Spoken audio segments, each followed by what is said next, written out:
नमस्कार आप सभी को। आशा है आप लोग आनंद पूर्वक होंगे और परिश्रम से पढ़ते हुए आगे बढ़ रहे होंगे। आज मेरा YouTube चैनल संस्कृत क्लास में डीजी क्लास 9th के बच्चों के लिए एक उपयोगी वीडियो लेकर आया है। नवंबर का महीना शुरू हो गया है और फरवरी का महीना है परीक्षा का। और जैसा कि ये समय चल रहा है जिसकी कभी कल्पना हमने नहीं करी थी, हमारे पुरखों ने भी नहीं करी थी कि कोई ऐसा भी समय आएगा कि सबको घर में बंद हो जाना पड़ेगा अपनी सेहत और सुरक्षा की दृष्टि से। मुझे आशा है कि आप लोग भी इस राय का अच्छी तरह पालन कर रहे होंगे जो हमारे डॉक्टर्स तथा देश के शीर्ष पदों पर बैठे हुए लोग कह रहे हैं कि सुरक्षित रहिए, घर में रहिए और मास्क लगाइए, दूरी बरतिए। लेकिन भाई पढ़ाई लिखाई के लिए किसी ने मना नहीं किया है। मेहनत कीजिए, आत्मविश्वास जगाइए, आगे बढ़ते रहिए, उसके लिए कोई मनाही नहीं है। तो बच्चों, सबसे पहले मैं बताऊंगी आपको क्लास 9 के बच्चों को कि आज कैसे तैयारी करी जाए इन बचे हुए समय में, ऐसे कि आपका हर सब्जेक्ट पूरी तरह तैयार हो जाए और आप में आत्मविश्वास बना रहे। आत्मविश्वास क्यों? आत्मविश्वास ही भाई वह चाबी है जिसके साथ साथ परिश्रम अगर जोड़ दिया जाए, आत्मविश्वास और परिश्रम अगर जुड़ जाते हैं तो दुनिया की हर समस्या का हल निकल आता है, हर लक्ष्य पाना आसान हो जाता है। आप जीवन में जो कुछ भी करना चाहें, आत्मविश्वास के साथ कदम बढ़ाइए, उसके साथ भरपूर परिश्रम कीजिए, सफलता आपके कदम कदम चूमेगी। ऐसा बहुत बार देखा गया है भाई, किसी के घर में कोई दुर्घटना हो जाती है, माता पिता का साया सिर से उठ जाता है, आर्थिक कष्ट होते हैं, बहुत तरह की परेशानियां घर में अचानक आ जाती हैं। लेकिन जो बच्चे लक्ष्य के प्रति जुनून जिनमें होता है, जो पढ़ने लिखने में जुट जाने में आगे बढ़े रहते हैं, ऐसी बहुत सी घटनाएं हम पढ़ते हैं, सुनते हैं और जानते हैं जहां बच्चों ने ऐसी विपरीत परिस्थितियां होने पर भी 95%, 97% तक अंक प्राप्त किए, है ना। कोई भी बाधा आपके रास्ते में खड़ी नहीं हो सकती, अड़ नहीं सकती है, बस आप आत्मविश्वास के साथ कदम बढ़ाते चलिए। तो भाई आगे हम बात करें, संस्कृत क्लास में डीजी आपके लिए बेस्ट स्ट्रेटेजी क्या होगी। 24 घंटे का दिन है, आपको कम से कम 10 घंटे पढ़ाई करनी है, 10 घंटे कम से कम। आपकी ऑनलाइन क्लासेस भी बहुत से बच्चों की चल रही है, ट्यूशन भी चल रही है, सबके साथ बैलेंस कीजिए। 8 घंटे की नींद आपके लिए जरूरी है, 3 घंटे आपके एंटरटेनमेंट के हैं। इस समय मोबाइल टीवी सब दूर कर दीजिए, खुली हवा में घूमिए, योगा कीजिए, कूद फान कर लीजिए, घर में भाई बहनों के साथ मस्ती कीजिए, माँ के साथ दिवाली की सफाई में हाथ बटाइए।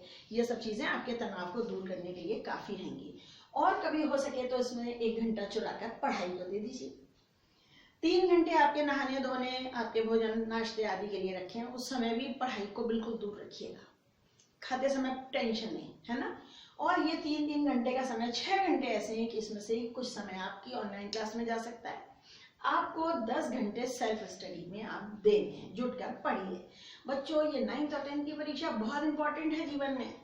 10वीं क्लास का आपका बोर्ड का सर्टिफिकेट दुनिया में कहीं पे भी जाने पर काम आता है, एक सर्टिफिकेट के रूप में हमेशा प्रस्तुत किया जाता है। भाई कितने % नंबर आए, किसमें विशेष योग्यता प्राप्त की, हमेशा जरूरत पड़ती है उसकी किसी भी नौकरी में। और 10वीं की परीक्षाओं का इतना आदर और सम्मान है कि घर पड़ोसी अड़ोसी रिश्तेदार सब, अच्छा उनका बच्चा बोर्ड का एग्जाम ले रहा है, भाई कब है एग्जाम, अच्छा ध्यान रखेंगे सब लोग, आपका बोर्ड की परीक्षा है। और रिजल्ट आने पर सब पूछेंगे, आपके घर वाले सबको बताएंगे भाई इतने % मार्क्स आए, खुशियों का सागर लहराने लगेगा। बहुत इंपॉर्टेंट परीक्षा है ये, तो तैयारी भी फिर इंपॉर्टेंट होनी चाहिए ना। तो ये हो गया भाई 24 घंटे का डिवीजन, कैसे आप करेंगे। मेरा ये कहना कभी नहीं है कि आप एक सब्जेक्ट एक बार में उठाइए ना, ये तरीका गलत हो जाता है। एक सब्जेक्ट तो आगे बढ़ता है, बाकी 4 इतने पिछड़ जाते हैं कि जब उनको महीने भर बाद उठाते हो सब कुछ ब्लैंक हो जाता है। देखिए मेरा क्या तरीका है, 3 घंटे आप उस सब्जेक्ट को दीजिए जो आपने उन 15 दिनों में करने के लिए सोचा है, कोई एक सब्जेक्ट। जैसे मैंने यहाँ लिया है संस्कृत, मेरा यही विषय है संस्कृत, 3 घंटे। उसके बाद 2 घंटे मैथ्स, 2 घंटे साइंस, 2 घंटे सोशल साइंस, 1 घंटा इंग्लिश, योगा, पूरे 10 घंटे।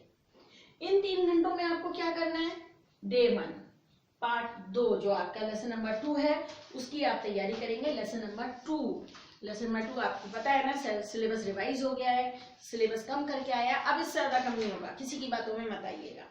ये सिलेबस और आपका पहला 2 नंबर का लेसन है स्वर्ण का, छोटा सा पार्ट है, बहुत इंटरेस्टिंग पार्ट पढ़िए, हिंदी अनुवाद आपको आना चाहिए। और साथ ही साथ मैं आपको ये भी बताऊं, आप वैसे मेरा चैनल देखते हैं, मेरे वीडियोस देखते हैं और पसंद भी करते हैं और मुझे बताते हैं कि आपके लिए वो वीडियो बहुत उपयोगी हैं।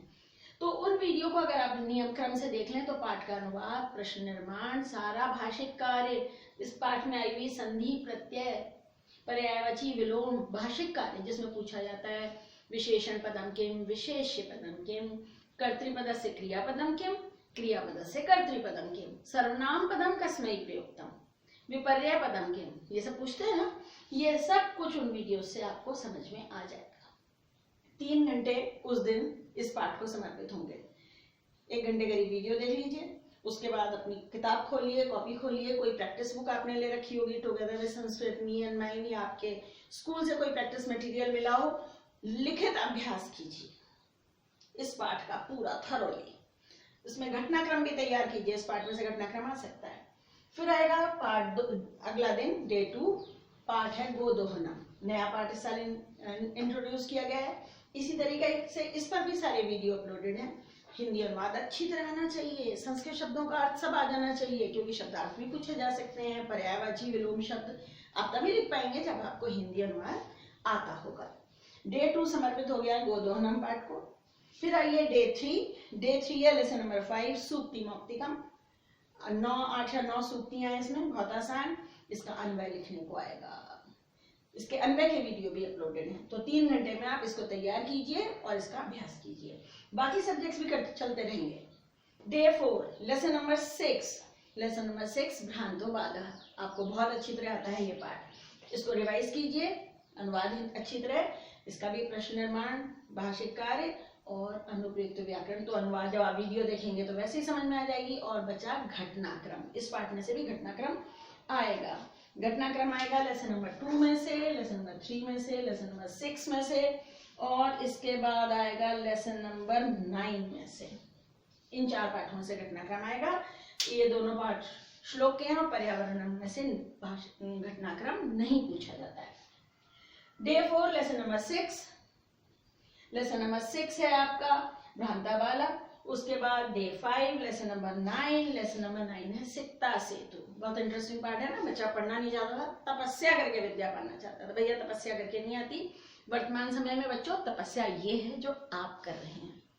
9वीं, 10वीं, 11वीं, 12वीं, इसके बाद 6 साल और हायर स्टडीज के ये जो 10-12 साल है ना, ये तपस्या है। इस समय कठिन तप करिए, जीवन भर प्रभु का वरदान, माता सरस्वती का वरदान आपको मिला रहेगा, जीवन ऐश से बीतेगा। ये 10-12 साल तपस्या कर लो। अब तपस्या करने के लिए जंगल जाने की जरूरत नहीं है, विद्यालय जाने की जरूरत है और स्वयं खूब परिश्रम से पढ़ने की जरूरत है। आप लोग समझदार हैं। अब आगे बढ़िए। Lesson number day 6 lesson number 10 Jatayu Shauryam, और डे 7 लेसन नंबर 11 पर्यावरणम। इस तरीके से 7 दिनों में आपकी शेमुशी पूरी हो जाएगी। आपको पता है ना, इस साल पेपर का पैटर्न बदल गया है। एक होगा भाग अ और एक होगा खंड आ। अ पूरा एमसीक्यू में होगा, व्याकरण आधारित होगा, और आ जो होगा वो डिस्क्रिप्टिव होगा। इसमें अपठित गद्यांश, पठित गद्यांश, नाट्यांश, पद्यांश, ये सब कुछ आएंगे। घटनाक्रम आएगा, ये सारी चीजें आएंगी। और बाकी ये मैंने इस पर एक वीडियो बनाया है पहले ही कि इस रिवाइज सिलेबस क्या है, पेपर का पैटर्न कैसा होगा, इस पर वीडियो अपलोड किया जा चुका है। तो एमसीक्यू में क्या क्या आएगा। अब आइए आगे डे नंबर 8 अपठित गद्यांश। एक अपठित गद्यांश करने में 15 से 20 मिनट का समय लगता है, पहले ज्यादा लगेगा। उन 3 घंटों में आप कोशिश करिए बीच में आप ना उठें, खा पी कर बैठिए फ्रेश होकर, और लगातार 3 घंटों में अपनी प्रैक्टिस बुक में से बहुत सारे अपठित गद्यांश कीजिए। अभ्यासवान भव में भी दिए गए हुए हैं, और आपके पास जो भी प्रैक्टिस मटेरियल होगा उसमें होंगे। एक ही दिन में करने की कोशिश कीजिए ज्यादा से ज्यादा। पहले प्रश्न पढ़िए, फिर अपठित गद्यांश पढ़िए, सॉल्व कीजिए। आप पाएंगे 4-5 करने के बाद क्वेश्चन रिपीट हो रहे हैं। करने का तरीका समझ में आ जाएगा। मैंने इस पर वीडियो भी अपलोड किए हैं और वो स्मार्ट ट्रिक्स बताई हैं जिससे आप अपठित गद्यांश अच्छी तरह कर लेंगे। डे 9 पत्र लेखन और चित्र। मैक्सिमम पत्र और चित्र करने की कोशिश किया 10-10 आप कर लें उस दिन। 10-10 हो जाने चाहिए पत्र और चित्र। 10 चित्र कर लिए तो एग्जाम में कुछ अलग आने वाला ही नहीं है। लेसन डे 10 हिंदी से संस्कृत अनुवाद। आसान वाक्यों से शुरू करिए। अपने रजिस्टर में हिंदी में भी लिखिए, संस्कृत में भी लिखिए। अगर 100 वाक्यों का अनुवाद आपने टोटल कर डाला पूरे इन दिनों में पढ़ाई में, एक दिन आप 3 घंटे संस्कृत पढ़ेंगे, अगले दिन 1 घंटा पढ़ेंगे, अगले 15 दिन बाद 2 घंटे पढ़ेंगे, मतलब रोज संस्कृत पढ़ेंगे। ये स्ट्रेटेजी क्या है ये मैं भी आपको बताने वाली हूँ। तो परीक्षा में कोई नया चित्र नहीं आएगा, कोई नया पत्र नहीं आएगा, आपका किया हुआ आएगा, ये मेरी गारंटी है। डे 10 हिंदी से संस्कृत अनुवाद, जैसा बताया छोटे छोटे वाक्यों से शुरू करिए, उपपद विभाग, फिर शब्द रूप धातु रूप रिवाइज करिए। डे 11 बहुत कम शब्द रूप धातु रूप अब आपके कोर्स में है, उनमें से ही प्रश्न आने वाले हैं। बालक की तरह सारे, साधु कवि और कवि के साधु की तरह सारे, लता की तरह, नदी की तरह, अस्मद और युष्मद, इनमें से ही हिंदी से संस्कृत अनुवाद का क्वेश्चन पूछा जाएगा। फिर उसके बाद धातु रूप, पांचों लकार और आत्मनेपदी में केवल सेव और लब धातु, वो भी केवल लट और रिट लकार में, बहुत आसान कर दिया गया है। लिख के देखिए जितनी धातुएं इन्होंने सिलेबस में दी हैं, रिवाइज्ड सिलेबस में, मैं बता दूं, पठ, गम, वद, भू, क्रीड, नी, दृश, अस, क्री, पा, ये धातुएं बस। पास ऑफ क्री पर मैंने वीडियो भी अपलोड किए हैं कि कैसे याद करें और कैसे उनका प्रयोग करें, तो ये कर डालें। प्रत्यय आपके कोर्स में केवल 4 हैं, त्वा, तुमुन, ल्यप और इक्तवतु, इन पर भी वीडियो बनाए हुए हैं और ये सिर्फ आपकी शेमुशी के चैप्टर्स में से उदाहरण पूछे जाएंगे। संख्या 1 से 100 तक की संख्या फिल इन द ब्लैंक्स में आएगी और 1 से 4 तक की संख्याओं के लिंग के अनुसार प्रयोग आएगा, लेकिन केवल प्रथमा विभक्ति में। एकः एका एकम, द्वौ द्वे द्वे, त्रयः तिस्रः त्रीणि, चत्वारः चतस्रः चत्वारि, और इससे आगे की संख्या तो सब लिंगों में समान होती है, आप जानते हैं। इस पर वीडियो बड़ा इंटरेस्टिंग बनाया हुआ है मैंने, ये आपके तैयार हो जाएंगे। दोनों टॉपिक 3-3 घंटे में आपको करने हैं तैयार, जम के बैठना है एकांत कमरे में, और हर दिन का एक लक्ष्य बनाओ, छोटा लक्ष्य, देखा ना, हर दिन का एक छोटा सा लक्ष्य है। जब उस 3 घंटे में आप पढ़ लेंगे और आप कर लेंगे ना, सेलिब्रेट कर लेना, मम्मी से कहना मम्मी आज हलवा बना दीजिए, इसी बात पे, है ना, बढ़िया नाश्ता बना दीजिए, मम्मी आज तो बढ़िया आलू के पराठे खिला दीजिए, आज तो मैंने तैयारी कर डाली पूरी जो मैंने सोचा था। बेटा छोटे छोटे लक्ष्य बनाओ, उनको पाने के लिए पूरा अपने को कृत संकल्प करके उसको हासिल करने की कोशिश करो, और जब वो संकल्प पूरा हो जाए, लक्ष्य प्राप्त हो जाए, तो उस दिन एंजॉय करो, है ना। ये 3 घंटे एंटरटेनमेंट के इसीलिए तो रखें, बस टीवी और मोबाइल से दूर रहना उस समय आपको। उसके बाद डे 13 संधियां, आपके कोर्स में है स्वर संधि में खाली 2 संधियां कोर्स में है, दीर्घ, गुण और अयादि 3 है, सॉरी। व्यंजन संधि में आपके कोर्स में वर्ग के प्रथम अक्षर का तृतीय वर्ण और मुंह अनुस्वार। विसर्ग संधि में केवल उत्तर संधि, बहुत आसान है, 3 घंटे में सब कुछ हो जाएगा। ये उपसर्ग भी बहुत कम हो गए हैं, 11 उपसर्ग केवल रह गए हैं, 22 उपसर्ग होते हैं, आपके कोर्स में केवल 11 हैं। या तो वे जोड़ने के लिए आएंगे या अलग करने के लिए आएंगे, इस पर भी वीडियो बनाया गया है, अभ्यास कर लीजिएगा। और हर उपसर्ग के 2-2 शब्द याद भी कर लीजिएगा। पूरे मार्क्स के लिए पढ़ रहे हैं हम, है ना, 50% के लिए पढ़ाई नहीं हो रही है। ये स्ट्रेटेजी जो है 90+ मार्क्स के लिए, और 90+ का मतलब है 98, 99 और 100, 92, 91 नहीं है, क्योंकि आप लोग केपेबल हैं, आप कर लेंगे, आप हासिल कर लेंगे ये लक्ष्य। अपने मन में विश्वास रखना, ये नहीं सोचना 60-70% तो आ जाएंगे, इतना सोचोगे ना तो उतने ही आएंगे। ज्यादा सोचो, लेकिन सोचने के साथ मेहनत भी करो। फिर आइए उपपद विभक्तियों पर। उपपद विभक्तियां भी कम कर दी गई हैं भाई। द्वितीया में खाली परितः, निक्षा, प्रति और बिना है।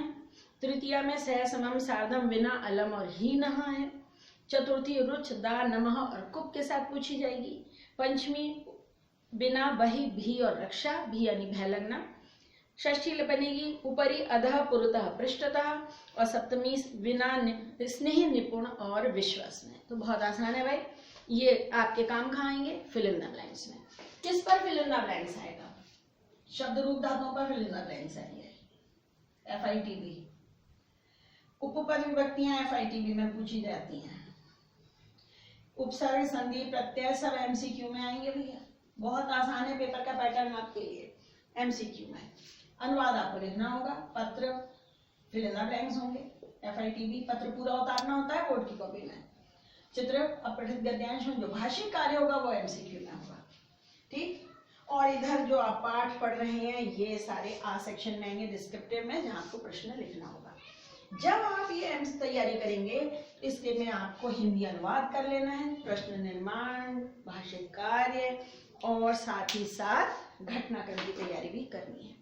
आप मेरा वह वीडियो ज़रूर देखिएगा जिसमें पेपर का रिवाइज सिलेबस समझाया गया है और पेपर का पैटर्न भी बताया गया है। फिर भी अगर कोई दुविधा हो तो मैं हूँ ना, आप अपना प्रश्न कमेंट बॉक्स में टाइप करके भेजिए, और नहीं तो मेरा व्हाट्सएप नंबर भी डिस्क्रिप्शन बॉक्स में दिया गया है। बस तैयारी में जुटे रहिए, आत्मविश्वास बनाए रखिए, और हाँ, अपने खान पान का, स्वास्थ्य का बहुत ध्यान रखिए, क्योंकि अगर जुकाम खांसी भी हो गई, एकदम बुखार भी आ गया, हाथ पैरों में दर्द हो गया, तो भाई ये शेड्यूल गड़बड़ा जाएगा। हमने तो तैयारी कैसे करी है? हमने तैयारी करी है सारे सब्जेक्ट्स की। इन 15 दिनों में, ये 14 दिन है, इसके बीच में 3 दिन दिवाली भी आ जाएगी, तो टाइम रहेगा हमारे पास। नवंबर के 15 दिनों में हमें 3 घंटे हर दिन संस्कृत, 2 घंटे मैथ्स, 2 घंटे साइंस, 2 घंटे एसएसटी और 1 घंटा इंग्लिश में सेल्फ स्टडी करनी है। ठीक, जब ये 15 दिन हो जाएंगे तो मैथ्स आगे आ जाएगा, 3 घंटे मैथ्स पढ़िएगा, और संस्कृत लास्ट में चला जाएगा 1 घंटे डेली प्रैक्टिस के लिए।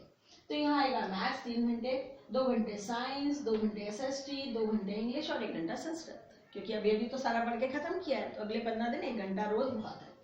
फिर उसके बाद के 15 दिन उसमें क्या करेंगे, साइंस को ले लेंगे 3 घंटे के लिए इधर, और मैथ्स पीछे चला जाएगा। साइंस 3 घंटे, एसएसटी 2 घंटे, इंग्लिश 2 घंटे, और उसके बाद संस्कृत वापस 2 घंटे पे आ जाएगा, और मैथ्स 1 घंटा। इस तरह से हर 15 दिन में इसको रोटेट कीजिए। सारे सब्जेक्ट्स की तैयारी होती रहेगी, सारे सब्जेक्ट्स आपको याद हो जाएंगे, और इस हिसाब से अगर चलिए आप 15-15 दिन, मतलब ये जो फर्स्ट पोजीशन पे है, ये पहले 15 दिन संस्कृत आएगा, दूसरे 15 दिन में मैथ्स आएगा, फिर साइंस, तो 2.5 महीने में आपका कोर्स तैयार। रिवीजन के लिए भी टाइम मिलेगा, और आपका एग्जाम 15 फरवरी के बाद ही होंगे। सारे स्कूल वाले 15 फरवरी के बाद परीक्षा कराना चाहते हैं। तो भाई यह तो थी स्ट्रेटेजी, बेस्ट स्ट्रेटेजी मेरे हिसाब से, जो मैंने इतने सालों तक बच्चों को बताई है, और उस पर अमल करके मेरे छात्र सब 90% प्लस अंक लाते रहे हैं। तो आप क्यों नहीं लाएंगे ना? तो बस अपने आत्मविश्वास को बनाए रखिए, पढ़ते रहिए, आगे बढ़ते रहिए। आपके लिए अनंत शुभकामनाएं। मैं यहाँ सामने सटती हूँ, आप इसका एक स्क्रीनशॉट लीजिए।